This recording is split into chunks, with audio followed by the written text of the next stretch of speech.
गाँव में एक गांव के घर में सीता नाम की सास और पूजा नाम की बहू रहती थी। दोनों में अक्सर छोटी छोटी बातों को लेकर लड़ाइयाँ झगड़े हो जाती थी। सास सीता का आरोप था कि बहू मुझे सम्मान नहीं करती है और बहू का आरोप था कि सास मुझे समझती नहीं है। एक दिन अचानक बहू पूजा की तबीयत खराब हो जाती है। घर में कोई और सदस्य नहीं होने के कारण सास सीता उसे डॉक्टर के पास ले जाती है, दवा दिलवाती है और उसके पास रात भर बैठकर उसका केयर करती है, देखभाल करती है। इन सब देखकर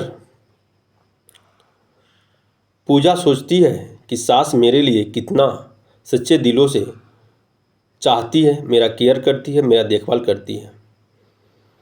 जब सुबह पूजा की तबीयत में कुछ सुधार हुआ तो उनकी आंखों में आंसू आ गई और वे सास से बोली, माँ जी मुझे माफ़ कर दीजिए, मैं आपको समझने में देरी की या मैं समझने की कोशिश नहीं की।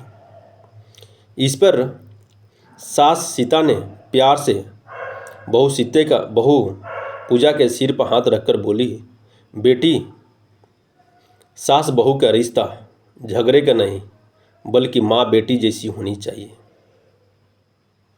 यदि घर में सास बहू एक दूसरे को समझने लगे तो घर स्वर्ग बन सकता है। इसके बाद दोनों के बीच के रिश्तों में बहुत बड़ा बदलाव आ जाता है।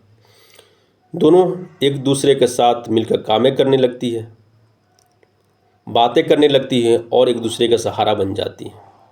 इस कहानी से यह सीख मिलता है, यदि घर में सास और बहू एक दूसरे को समझे तो घर में खुशियां हमेशा बनी रहती है।